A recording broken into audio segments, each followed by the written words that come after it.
Makin majunya zaman, peradaban kita juga semakin bergantung dengan teknologi. Makanya, pengembangan teknologi yang dilakukan terus digenjot secara gila-gilaan.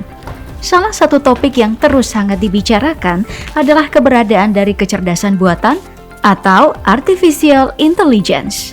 Keberadaan hal yang satu ini terus menuai pro dan kontra. Perlibatan AI dalam kehidupan sehari-hari dianggap bisa membawa kemajuan dan juga bisa membawa malapetaka. Ya, memang banyak hal yang masih tabu untuk kita sebagai masyarakat awam jika membahas kecerdasan buatan. Mulai dari, sejak kapan kecerdasan buatan ditemukan? Sudah sampai mana kecerdasan buatan dikembangkan? Dan juga, apakah nantinya kecerdasan buatan bakal jadi hal baik atau buruk di masa depan? Apalagi, mungkin saja di tengah kita bertanya, algoritma dari kecerdasan buatan sudah berada di atas manusia. Secara pengertian, kecerdasan buatan didefinisikan sebagai kecerdasan yang ditunjukkan oleh sebuah benda buatan. Kecerdasan ini ditunjukkan dengan perilaku benda tersebut, bisa meniru manusia dan juga bisa membaca perilaku yang ditunjukkan manusia secara berulang. Dari sejarahnya, John McCarthy dianggap sebagai bapak AI dunia karena menyelenggarakan konferensi Dartmouth di tahun 1956. Konferensi ini menghadirkan para pakar teknologi dunia untuk mendiskusikan masa depan manusia dalam bidang teknologi. Akhirnya, diperkenalkanlah AI sebagai ilmu komputer yang berfokus pada pengembangan komputer untuk dapat memiliki kemampuan dan berperilaku seperti manusia. Dari perkenalan inilah, AI kemudian terus dikembangkan hingga sekarang. Cara kerja AI sangat mirip dengan otak manusia yang merekam berbagai rangkaian informasi untuk menarik sebuah kesimpulan. Makanya, untuk melatih efektivitas sebuah AI, jadi harus dilakukan latihan secara berulang. Contohnya dalam dunia kedokteran, untuk sebuah instrumen bisa mendeteksi penyakit secara akurat, maka instrumen tersebut harus mendapatkan info sebanyak-banyaknya tentang penyakit yang akan didiagnosa. Semakin banyak informasi yang direkam oleh si AI, maka akan semakin akurat penilaian yang dilakukan. Nah, contoh pengembangan seperti inilah yang kemudian terus dilakukan hingga akhirnya kecerdasan buatan terlibat sangat aktif dengan dunia kita. Salah satu keterlibatan AI di dunia yang sekarang dan terus digunakan adalah kemampuan super cells. Kata ini memang cocok untuk kemampuan AI yang bisa mencocokkan keinginan kita dengan apa yang terpampang di layar gadget kita masing-masing. Misalnya, kamu sedang ingin mencari sepatu olahraga, maka kecerdasan buatan akan terus memberimu iklan yang sama. Jadi, pilihan sepatu olahraga yang terlintas di layar gadget kamu akan semakin banyak dengan pilihan bentuk, warna, dan harga yang menarik. Dengan begitu, kamu langsung bisa mulai membandingkan dan tidak lama lagi akan membeli salah satu sepatu yang ditampilkan kecerdasan buatan tadi. Dengan begini, wajar saja jika sekarang banyak yang memfokuskan penjualan mereka masuk di toko online atau jejaring sosial yang memang melibatkan kecerdasan buatan. Bahkan di beberapa sumber, bagi pebisnis yang katanya meremehkan AI harus siap gulung tikar dan hilang dari dunia bisnis.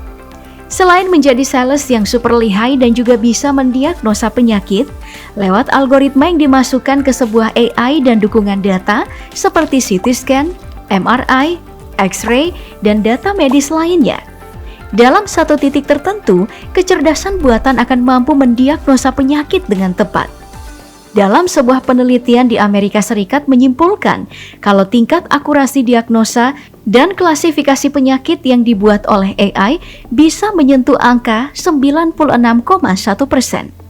Angka ini jauh lebih baik ketimbang akurasi dokter Amerika Serikat yang dilaporkan salah diagnosa untuk 1 antara 20 pasien yang telah ditangani.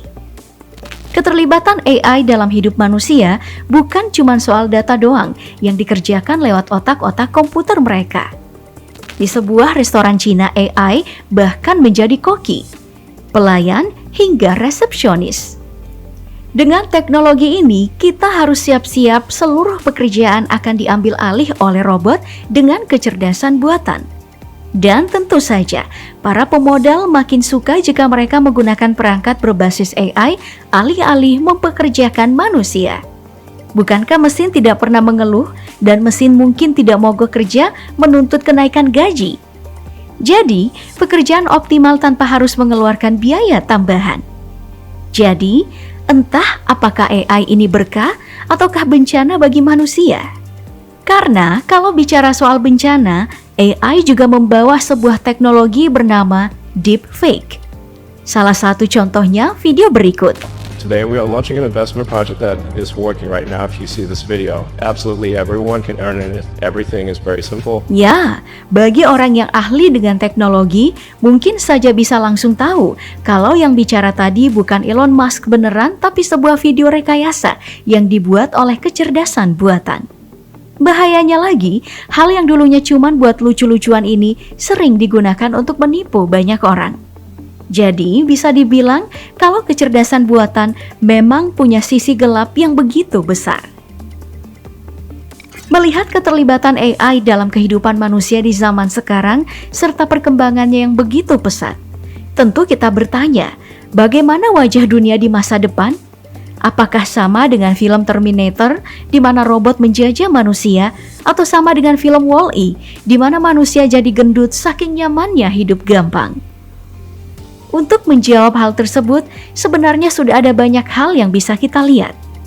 Intinya, manusia tidak akan pernah lepas tangan sepenuhnya untuk memberi kendali kepada kecerdasan buatan untuk semua hal.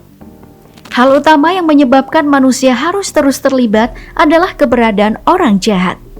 Di awal tadi, kita sudah tahu kalau kecerdasan buatan adalah sebuah sistem yang dibentuk untuk bertindak sesuai dengan harapan manusia. Nah, seperti seluruh sistem yang ada di dunia ini, semua punya kelemahan, bahkan bisa dengan mudah diretas. Kalau media sosial diretas, semua orang sudah panik. Lebih gila lagi kalau kecerdasan buatan yang diretas. Hal ini pernah dipertontonkan di sebuah adegan di film Fast and Furious 8. Bahkan bukan cuma di film, di dunia nyata hal ini sudah terjadi dan naik di berita. Kalau kecerdasan buatan untuk mengemudi mobil Tesla sudah menelan korban. Deadly crash the car on autopilot using advanced technology. A big feature of the Tesla vehicle in question is that it allows drivers to let go of the wheel. Jadi, memang manusia harus terus dekat dengan pengembangan kecerdasan buatan. Apalagi AI ini punya potensi yang begitu menakutkan karena mereka bisa berkomunikasi satu sama lain. Hal yang mengejutkan ini pernah terjadi saat pengembangan AI dilakukan oleh Facebook. Saking kagetnya, mereka harus menghentikan pengembangan tersebut karena bahasa yang digunakan para AI tidak dimengerti oleh para penciptanya. Nah, ada yang bilang kalau kehebohan yang terjadi pada 2017 tersebut hanyalah settingan Facebook untuk kembali ramai dibicarakan. Tapi menurut kamu gimana? Apa suatu saat nanti kecerdasan buatan memang akan berkomunikasi satu sama lain? Atau bahkan bisa punya kehidupan sendiri yang terpisah dengan manusia?